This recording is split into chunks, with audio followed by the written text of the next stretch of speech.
주님의 마음을, 주님의 심장을, 주님의 시선을 가진 자,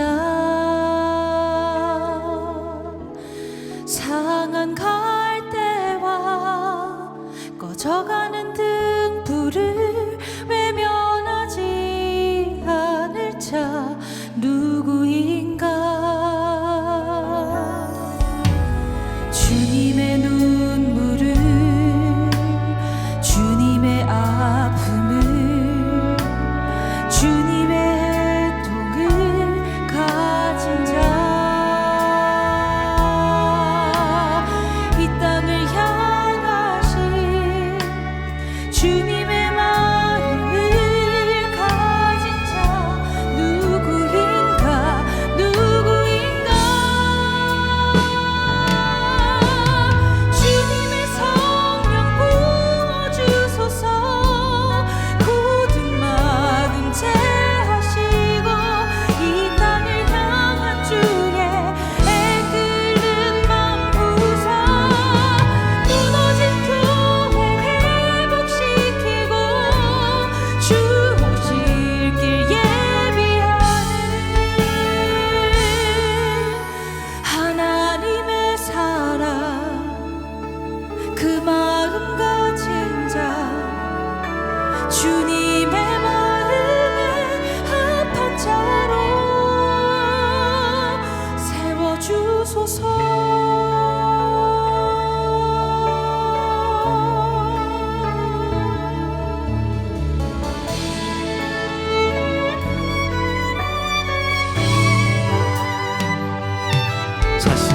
자신의 생각을, 자신의 유익을, 자신의 고집을 버린 자, 주님 말씀에 온전한 순종과 믿음을 보일 자 누구인가. 주님의 뜻 따라, 주님의 의 따라, 주님 기뻐하는 그 뜻 따라, 자기 부인하고 십자가 지고 주님 마음 따를 자 누구인가. 주님의 성령 부어주소서. 굳은 맘 제하시고 이 땅을 향한 주의 애끓는 맘 부사 무너진 교회 회복시키고 주 오실 길 예비하는 하나님의 사랑, 그 마음 가진 자, 주님의 마음에 합한 자로. 다시 한번 우리 마지막으로 주님의 성령 부어주소서. 굳은 맘 제하시고 이 땅을 향한 주의 애끓는 맘 부사 무너진 교회 회복시키고 주 오실 길 예비하는 하나님의 사랑, 그 마음 가진 자, 주님의 마음에 합한 자로 세워주소서.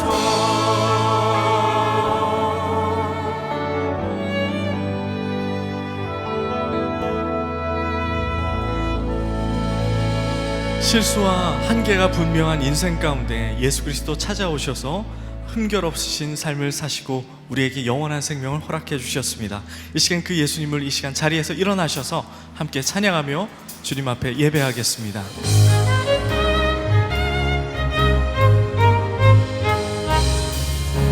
나의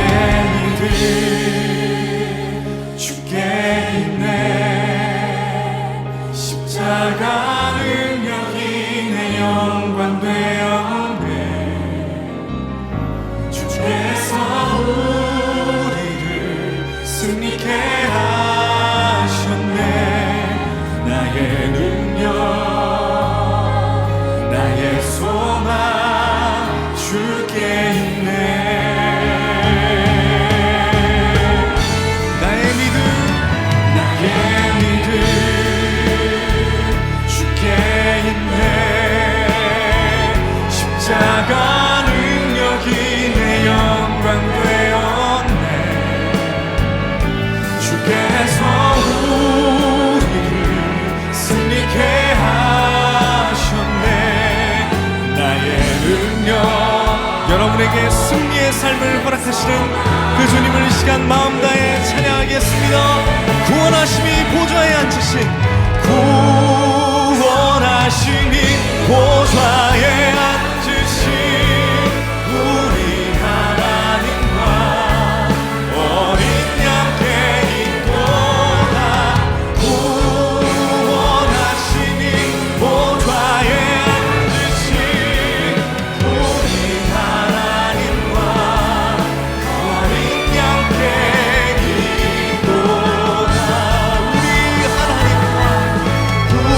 하나님과 어린 양께 있도다. 연약한 우리의 인생을 붙드시는 구원자 예수님을 찬양합니다. 이것이 우리의 노래가 되길 원합니다. 오늘 우리에게 주시는 하나님의 말씀은 역대하 17장 1절부터 9절입니다. 역대하 17장 1절부터 9절입니다.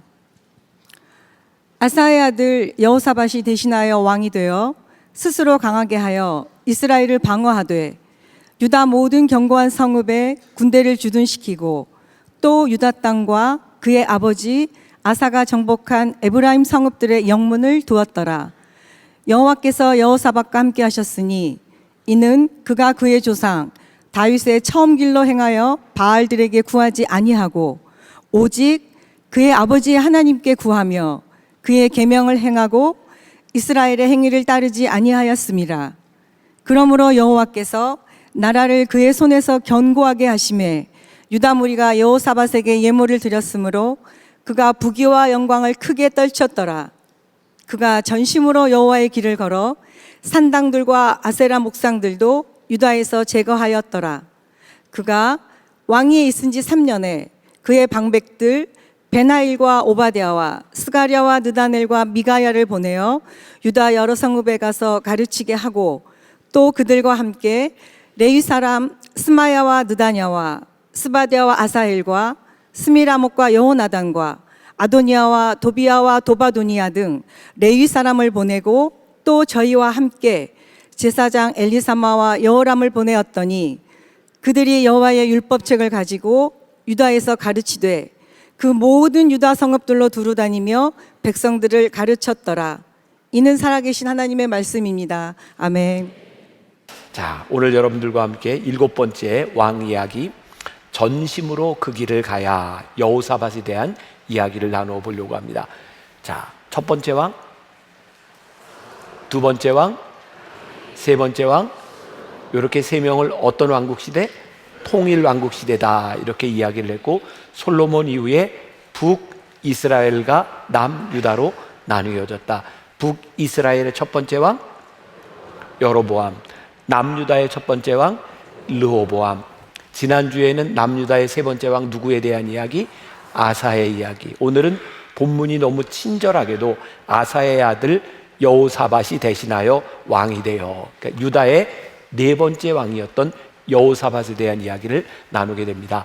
성경에 몇 안 되는 좋은 평가를 받고 있는 왕이 바로 여호사밧입니다. 오늘 말씀의 제목은 전심으로 그 길을 가야. 여호사밧이 어떻게 전심으로 하나님 앞에 또 칭찬받는 왕이 되었는가를 공부하면서 우리들의 신앙에 좀 적용해 보려고 합니다. 제가 처음으로 이런 기도를 드렸던 때가 있습니다. 하나님, 오늘 우리나라 축구 꼭 이기게 해주세요. 이게 언제였을 것 같아요? 2002년 월드컵 때 얼마나 간절하게 기도했는지 몰라요. 그때 진짜 제가 전심으로 절박한 마음으로 기도를 했던 기억이 납니다. 전심으로라고 하는 것은 어쩌면 우리들의 삶에 절박한 마음 같은 게 아닐까. 문제는 우리들의 뜻을 쟁취하기 위해서 전심으로 기도하는가, 아니면 하나님 앞에 온전하기 위해서 우리들이 전심으로 기도하는가에 대한 부분이겠죠. 자, 우리들이 평생을 신앙생활하면서 하나님 앞에 전심으로 기도하고 살아갔는데 지금 내가 하나님의 인도하심 가운데 있어, 이런 고백을 할 수 있다면 얼마나 복된 일일까요? 근데 내가 전심으로 내가 기도했는데 하나님의 뜻과 멀어져 있다면 우리들은 신앙생활을 잘못하고 있는지 몰라요. 우리들이 늘 물어야 될 것이 있죠. 하나님의 뜻이 무엇입니까? 하나님의 뜻을 물으려면 우리들이 하나님 앞에 무릎을 꿇어야 돼요. 그럼 또 이런 질문을 하는 사람이 있을지 몰라요. 무릎을 꿇으면 뭐합니까? 그런데 우리들이 하나님 앞에 무릎을 꿇으면 하나님의 뜻이 우리들에게 보이기 시작합니다. 질문을 하나 하겠습니다. 맞춰보세요. 어느 집에 개가 2마리 있는데 한 마리는 다리가 긴 개고 한 마리는 꼬리가 긴 개인데 개 2마리가 싸웠답니다. 어떤 개가 이길까요? 힘센 개가 이기죠. 예. 그러면 어떤 개가 힘이 셀까요? 주인이 먹이를 많이 준 개가 힘이 세죠. 자, 보세요. 우리들의 삶에 분노에 힘을 주면 우리는 분노하는 사람이 되고, 용서에 힘을 주면 용서하는 사람이 되고, 불의한 일에 힘을 쓰면 불의한 자가 되고, 정의로운 일에 힘을 쓰면 정의로운 자가 됩니다. 전심으로, 우리들이 어디에 전심으로 살아가느냐라고 하는 것은 우리의 신앙의 가장 중요한 일일 것 같아요. 근데 오늘 성경은 이 여호사밧을 향해 뭐라고 이야기하냐면 전심으로 하나님을 섬긴 왕이다, 이렇게 이야기를 하고 있습니다. 여호사밧은 35세의 왕이 되어서 25년 동안 유다를 통치했던 사람입니다. 자, 그런데 오늘 1절에 중요한 말씀이 나오고 있어요. 1절 스스로라고 하는 말이 나오는데 제가 좀 읽어드립니다. 아사의 아들 여호사밧이 대신하여 왕이 되어 스스로 강하게 하여 이스라엘을 방어하되. 자, 지금까지 스스로, 자기 마음대로라고 하는 말들이 나오면 굉장히 부정적인 의미로 쓰였죠. 그런데 여기에서 여호사밧이 스스로라고 하는 말은 자기 마음대로 교만하여 스스로라고 하는 것이 아니라 그가 하나님 앞에 전심으로 살아갈 때에 그가 해야 될 의무에 대하여 스스로 나라를 방어하는 일을 잘 했다는 겁니다. 여러분, 우리들의 신앙에는 그런 오류가 있어요. 우리들이 하나님 앞에 기도만 하면 된다는 생각, 열심으로 우리들이 기도하지만 책임적인 삶을 살지 않는 거죠. 그런가 하면 우리들이 열심히 노력은 하지만 우리들이 하나님 앞에 기도하지 않는 것도 잘못된 오류 가운데 하나예요. 오늘 제가 여러분들에게 도전을 주고 싶은 게 뭔가, 우리들이 하나님 앞에 전심으로 살아간다고 할 때 하나님께서 우리들에게 주신 우리들의 삶의 의무, 우리들이 지켜야 될 것들을 우리들이 전심으로 지키며 살아가고 있는가. 믿음이 있다는 것은 하나님을 바라보며 아무것도 하지 않는다고 하는 것이 아니라 하나님이 해야 될 삶의 최선을 다하는 것, 그게 진짜 믿음이 있는 사람이죠. 이렇게 단어로 요약할 수 있을 것 같아요. 책임적 신앙을 사는 사람. 여러분들 스스로 한번 질문을 해보세요. 나는 하나님을 믿으면서 얼마나 신앙적으로 책임적 신앙을 가지고 살아가는가. 우리는 때때로 이런 생각을 합니다. 우리들이 유혹에 빠지지 말아야지. 우리들이 늘 경계해야 될 것들이 유혹이에요. 근데 제가 오늘 말씀을 생각하다가 조금 깊이 묵상을 하다 보니까 이 유혹이라고 하는 것이, 우리가 주의해야 될 것이 유혹이 아니라 유혹에 빠지지 않는 상태를 만들어가는 게 훨씬 더 중요하겠다는 생각이 들었어요. 우리가 왜 죄를 짓고 왜 유혹에 빠지는가? 사실은 우리들의 삶에 책임적 성실한 삶을 살지 못하기 때문에 유혹의 자리에 가고 유혹에 빠지게 돼요. 생각해 보세요. 우리가 하나님 앞에서 성실하게 책임적 삶을 살아간다면 우리들이 유혹의 자리에 있을까요? 우리가 유혹의 자리에 있는 것은 성실하지 못할 때입니다. 또 옛날 학창 시절에 우리들 컨닝에 대한 유혹을 한 번쯤은 받아보지 않으셨어요? 컨닝. 근데 언제 컨닝의 유혹이 있나요? 시험 준비를 열심히 하지 못했을 때. 사실 시험을 충실하게 준비하고 공부한 학생들에게는 컨닝이라고 하는 유혹의 자리가 존재하지 않습니다. 생각해 보니까 우리들이 성실하게 살아가지 못한 것으로 인하여 우리들이 유혹의 자리에 있는 거구나. 아, 유혹이 무서운 게 아니라 우리들이 유혹의 자리를 만드는 것이 무서운 거구나. 저도 이제 나이가 들어가니까 젊은 목회자들이 저에게 종종 이런 질문을 해요. 목사님은 어떻게 몇 년씩 이렇게 목회 계획을 미리 세우고 설교 준비를 그렇게 미리 하나요? 저는 적어도 3년 이상 우리 교회가 가야 될 로드맵을 만들어 놓고 설교 준비도 하거든요. 2025년 우리 교회 주제가 뭐였죠? 전혀 이상하지 않아요. 네. 2025년 우리 교회 주제가 성령 안에서였잖아요. 그리고 올 한 해 2026년 주제는 믿음 안에서, 그리고 내년도는 여러분들에게 아직 발표하지 않았지만 자기 십자가, 자기 자리에서 십자가를 지기예요. 그러니까 우리가 성령 안에서 믿음 안에서 살았으면 이제 우리들에게 주어지는 십자가를 지어야 되는 것이고, 저는 그래서 거기에 맞춰서 믿음 안에서 설교 준비를 맞춰놓고 내년도 12월까지 우리들이 어떻게 자기 십자가를 질 것이냐에 대한 말씀 준비를 다 끝내놨어요. 언젠가도 제가 한번 이야기한 것 같은데, 이렇게 살아가는 저를 바라보며 사람들이 그런 질문을 하는 거죠. 목사님은 그렇게 미리미리 준비를 하면 어떻게 성령의 인도하심을 받나요? 제가 이 설교 원고도 이미 1년 전에 제가 써놓은 건데, 아니 그때 성령님의 인도하심을 받아야지 목사님이 계획을 그렇게 미리 하면 어떻게 성령의 인도하심을 받나요? 이런 말을 해요. 근데 저는 제 마음속에 가지는 확신이 있습니다. 하나님이 나의 준비로 일하시는 분은 아니지만 철저하게 준비할수록 하나님이 우리를 쓰실 수 있는 준비된 사람이 된다는 거예요. 우리가 하나님을 믿고 살아간다고 하는 것이 내가 하나님 앞에 전심으로 기도하는 것에서 끝나는 것이 아니라 전심으로 기도한 우리가 어떻게 하나님 앞에 성실한 사람이 되는가. 제가 젊은 청년들에게 자주 하는 말입니다. 얘들아, 너희들의 인생에 지금 너희들의 젊은 때에 해야만 되는 일을 하면 앞으로 하고 싶은 일을 할 때가 온다. 그런데 지금 너희들 나이에 하고 싶은 일을 먼저 하면 너희들이 해야 될 일을 하지 못할 때가 있다. 오늘 우리들에게 주어진 전심으로 살아가는 우리들에게 하나님 앞에 해야 될 성실함은 무엇인가? 오늘 여호사밧에게 이 표현된 이 말씀, 스스로 강하게 된다고 하는 것은 교만을 의미하는 것이 아니라 자신의 삶을 어떻게 충실하게 살아갔는가를 우리들에게 보여주고 있어요. 오늘 우리의 신앙의 문제가 무엇일까요? 정작 우리들이 갖추어야 될 신앙의 덕목, 우리들에게 주어진 신분, 우리들에게 주어진 직책에 맞게 우리들이 성실하지 못한 것, 그것이 우리의 신앙의 문제는 아닐까. 자, 여러분들이 아는 얘기를 하나 할게요. 예수님께서 제자 중에 세 사람 베드로와 야고보와 요한을 데리고 변화산에 올라갔어요. 아는 얘기죠?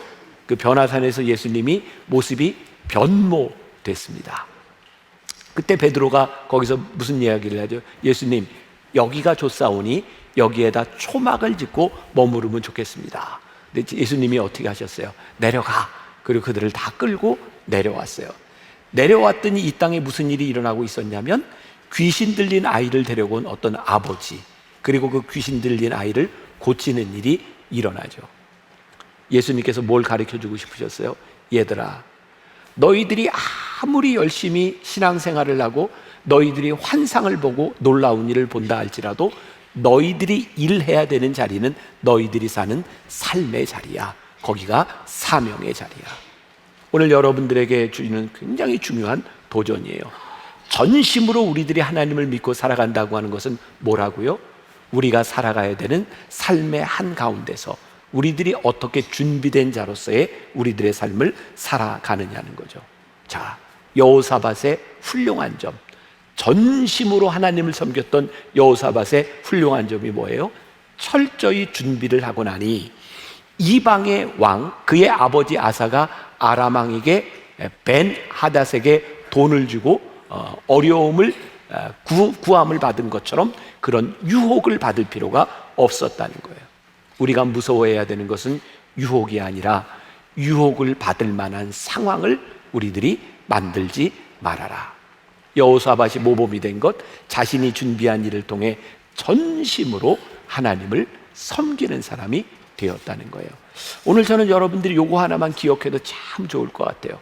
우리에게 무서운 것은 유혹이 아니라 우리들이 유혹을 받을 만한 상황을 만들어 가는 것이 문제이다. 성실하게 하나님 앞에 전심으로 살아간다고 하는 것. 자, 이제 전심으로 여호와 길을 걸었다고 하는 말씀이 6절에 나오고 있어요. 6절 같이 한 목소리로 봅니다. 자, 시작. 그가 전심으로 여호와의 길을 걸어 산당들과 아세라 목상들도 유다에서 제거하였더라. 여기 전심으로, 제가 NIV 영어 성경을 보니까 여기는 이렇게 표현을 했더라고요. His heart was devoted to the ways of the Lord. 그의 마음이 어떻게 해요? 하나님의 길에 헌신되었다. 전심이 뭐예요? 하나님이 하시는 일에 헌신된 것. 그리고 유진 피터슨의 메시지 성경에 보니까 여기 전심으로를 일편단심이라고 표현을 하고 있는데 영어로는 single mind in following God 이라고 되어 있어요. 하나님을 따르는 데 있어서 single mind, 하나의 마음, 일편단심이었다. 그러니까 전심으로 그가 여호와의 길을 걸었을 때에 산당들과 아세라 목상들을 유다에서 제거했다. 산당은 뭐였어요? 우리 지난주, 지지난주에도 우리들이 이스라엘의 왕들이 지었던 죄에 대해서 얘기했잖아요. 그들은 예루살렘이 아닌 다른 곳에 산당을 지었어요. 하나님은 그곳에 머무시는 분이 아닌데 그들이 편의대로 그들이 하나님을 섬기기 위해서 가까운 곳에 산당을 지었어요. 우리의 마음이 일편단심, 싱글 마인드도 되었을 때에 우리들이 무엇을 제하게 되는가? 우리의 편의를 제하게 돼요. 그럼 오늘 우리들에게 그런 도전이 되겠죠? 언제부터인가 우리의 신앙 가운데 편의주의적으로 바뀌어버린 우리의 마음들은 없는가? His heart was devoted. 그의 마음이 하나님 앞에 헌신되었을 때 그는 일편단심이라고 했는데 우리가 그 잃어버린 것이 있지 않은가? 아세라 목상은 그 당시에 풍요의 신이었어요. 그 풍요의 신을 제해버렸다. 하나님 앞에 헌신한다고 하는 것은 우리들이 이 땅 위에 풍요를 따라가지 않겠다는 말이에요. 그런데 만일 우리가 언제부터인가 이 세상의 부와 풍요를 따라가고 있다면 우리는 하나님 앞에 일편단심, 전심으로 살아가는 사람은 아닐 것 같다는 생각이 들어요. 혹시 이제 우리들 가운데 나는 산당도 없어요, 아세라 목상도 없어요. 그런데 우리가 편의와 풍요에 물들어 있다면 우리는 하나님 앞에 전심인 사람이 아닐 것이다. 제가 이렇게 정리를 했는데 한번 들어보세요. 여호사밧이 전심으로 하나님을 따르기로 결정하고 기도했을 때 그런 여호사밧의 모습을 보고 하나님께서도 나도 그와 함께 그를 위해 일하셔야겠다고 생각하셨다. 우리가 전심으로 하나님을 따라갈 때 하나님이 어떻게 해요? 우리와 함께 우리를 위하여 일하시기로 작정하신다. 우리 신앙의 문제가 뭐예요?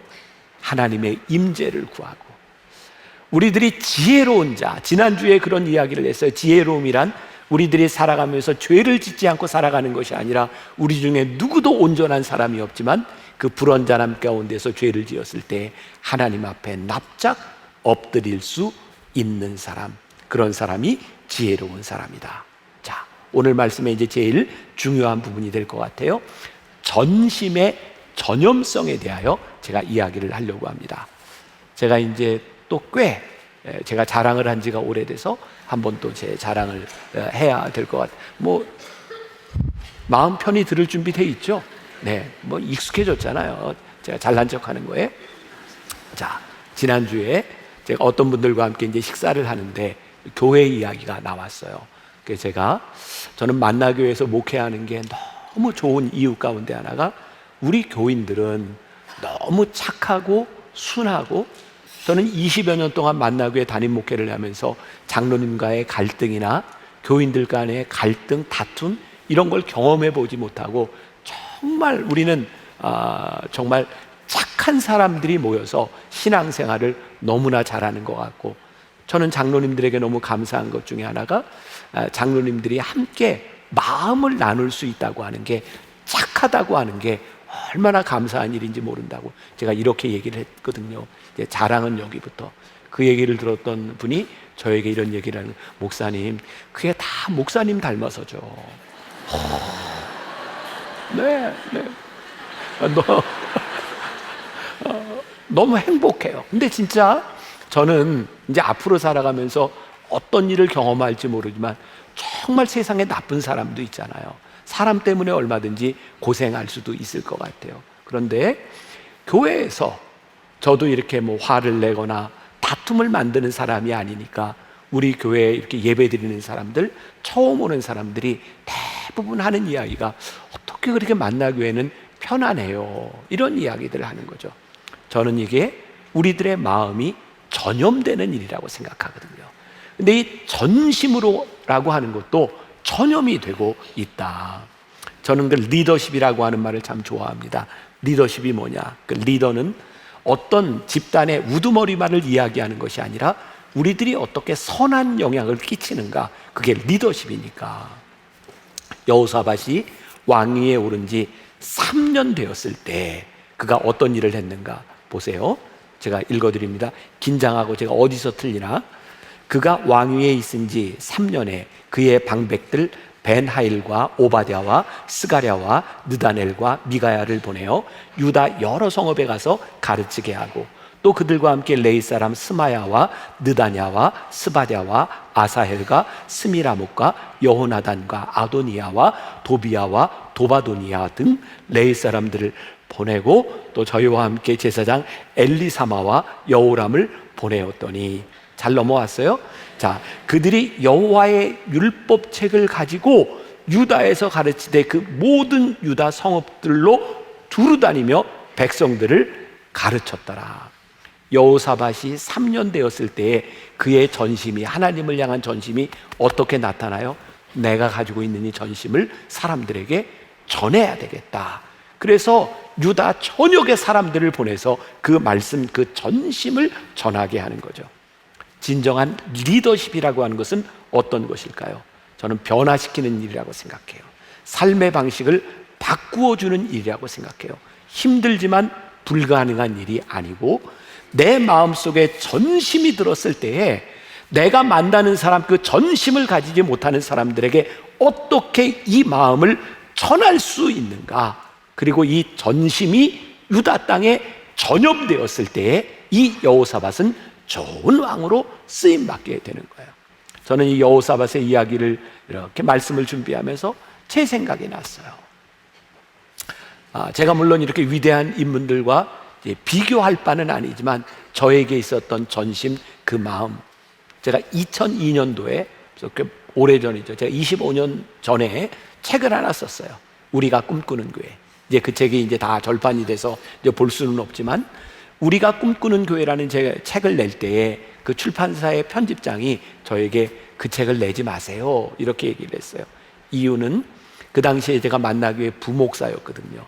저희 아버지가 만나교회 담임 목사님이었어요.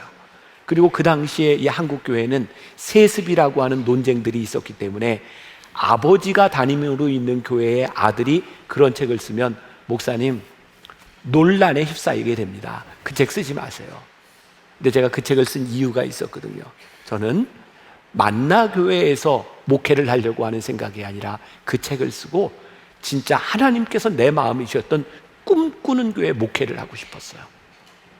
내가 이 책을 쓰고 하나님 나에게 주셨던 단순히 내 꿈이 아니라 하나님의 교회에 대해 보여주셨던 그 꿈을 가지고 목회를 하고 싶다. 그리고 저는 그 책을 출판하고 저는 이제 교회를 나갈 생각을 하고 이제 교회 사임을 다 준비하고 그 책을 썼어요. 근데 그해 10월 저희 아버님이 뇌경색으로 쓰러지셨어요.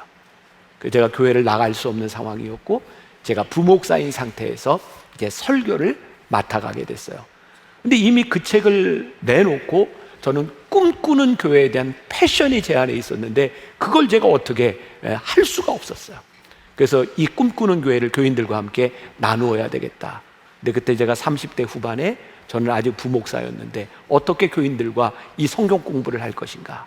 제 아내하고들이 집에서 이런 얘기를 했어요.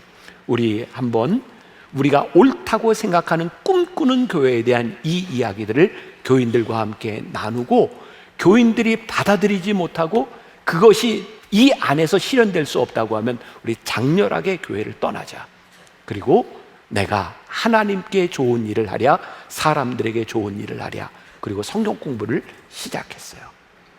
부목사인 제가 30대인 저가 40명이 넘는 장로님들과 함께 또 남녀 선교회 회장들과 함께 셀 리더들과 함께 이 공부를 시작하는데 정말 분위기가 냉랭한 거예요. 생각해 보세요. 아니 부목사가 꿈꾸는 교회를 이야기를 해? 정말 냉소적인 그런 상황이었어요. 더 큰 문제는 뭐였냐면 저는 이 공부를 가르치고 싶은 마음이 이렇게 불타오르는데 공부를 하자고 하면 사람들이 되게 이렇게 핑계를 대요. 죄송합니다. 하고는 싶은데 시간이 없습니다. 그래서 언제 시간이 날 수 있는지 물어봤더니 제가 가르칠 수 없는 시간에만 시간이 있더라고요.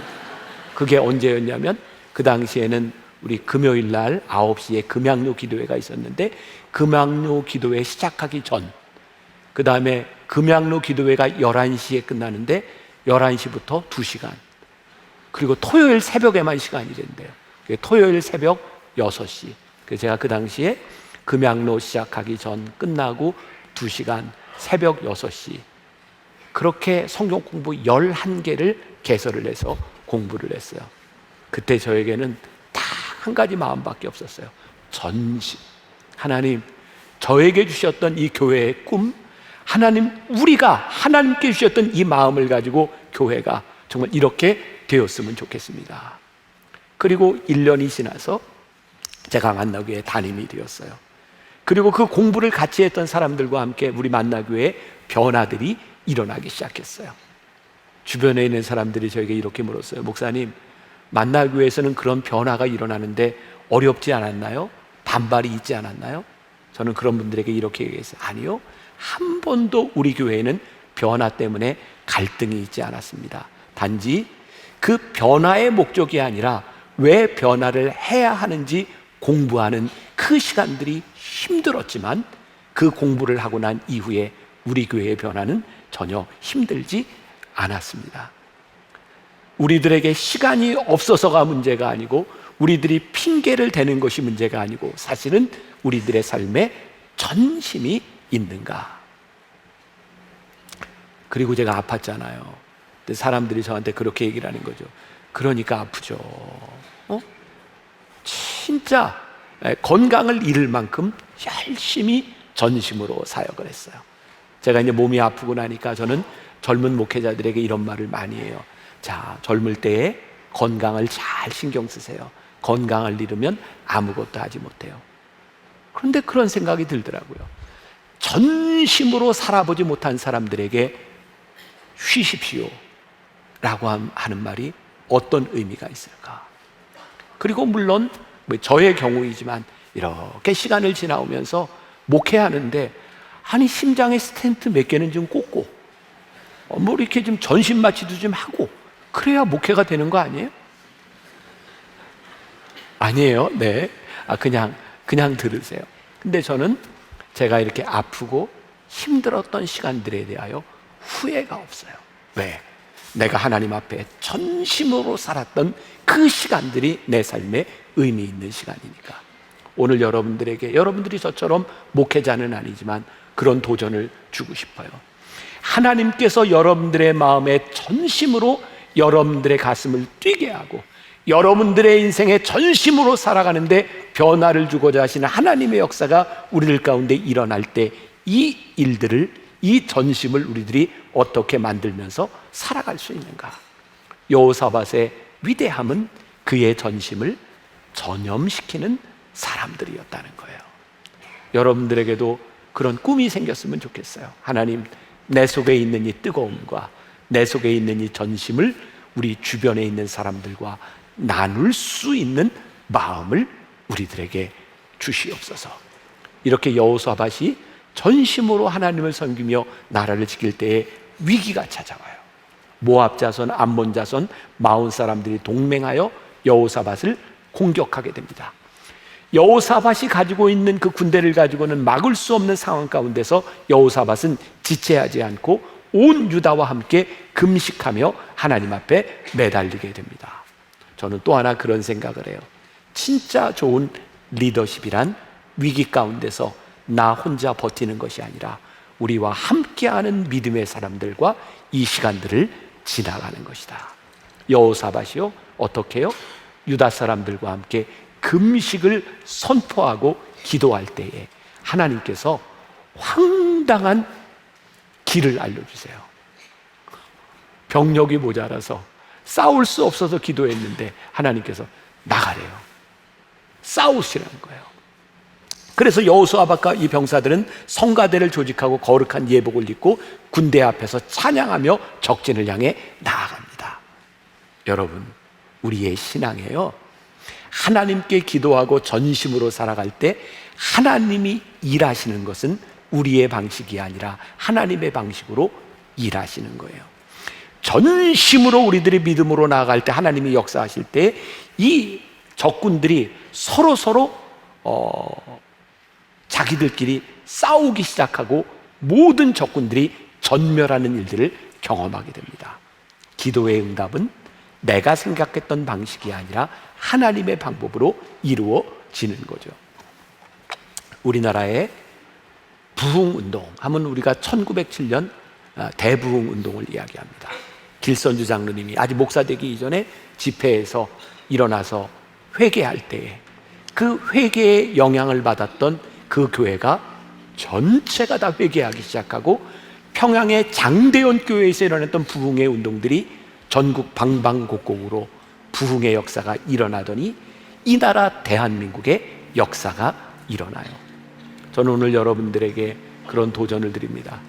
하나님이 주시는 우리의 열심, 우리의 믿음의 성실함이 여러분들의 가정, 여러분들의 나무 공동체, 그리고 이 교회 안에 역사가 일어나기 시작할 때 하나님은 만나교회를 통해서 이 땅의 교회들을 변화시켜 주실 것이고, 변화된 교회들을 통하여 하나님께서 이 나라를 붙잡아 주시는 역사들을 우리들이 경험하게 될 것이다.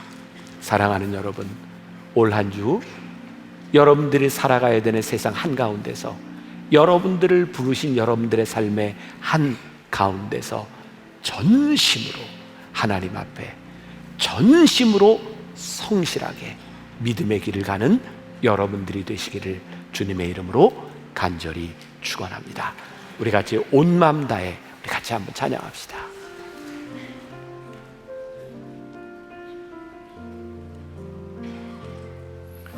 주님과 함께하는 이 고요한 시간, 주님의 보좌 앞에 내 마음을 쏟네. 모든 것 아시는 주님께 감출 것 없네. 내 마음과 정성 다해 주 바라나이다. 온 마음 다해 사랑합니다. 온 마음 다해 주 알기 원하네. 내 모든 삶 당신 것이니 주만 섬기리. 온 마음 다해 나 염려하지 않아도 내 쓸 것 아시니. 나 오직 주의 얼굴 구하게 하소서. 다 이해할 수 없을 때라도 감사하며 날마다 순종하며 주 따르오리라. 온 마음 다해 온 마음 다해 사랑합니다. 온 마음 다해 주 알기 원하네. 내 모든 삶 당신 것이니 주만 섭니. 온 마음 다해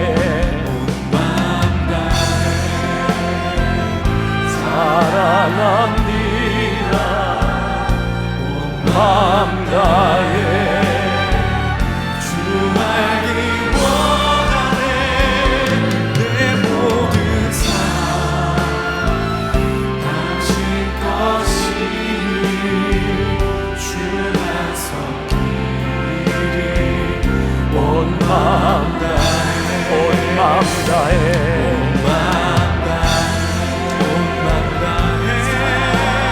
우리 하나님 앞에 전심으로 온 마음 다해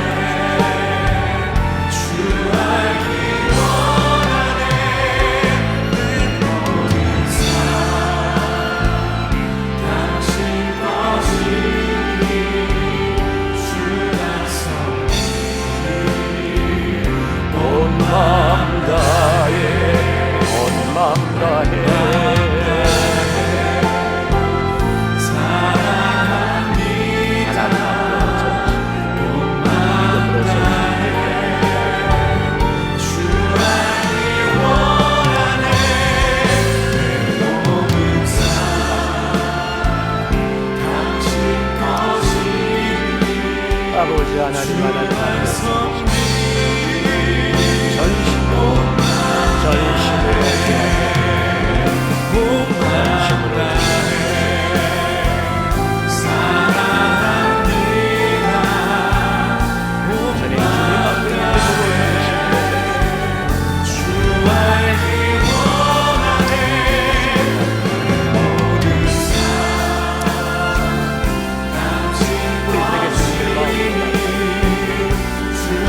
하나님의 마음을 원하네.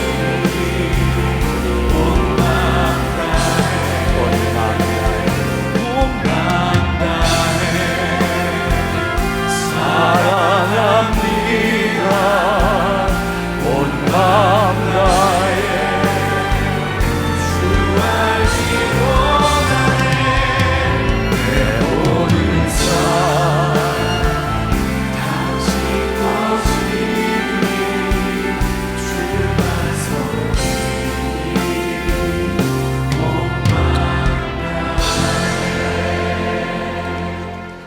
지금은 우리 주 예수 그리스도의 은혜와 하나님 아버지의 무한하신 사랑과 성령의 인도하심이 전심으로 살아가겠습니다.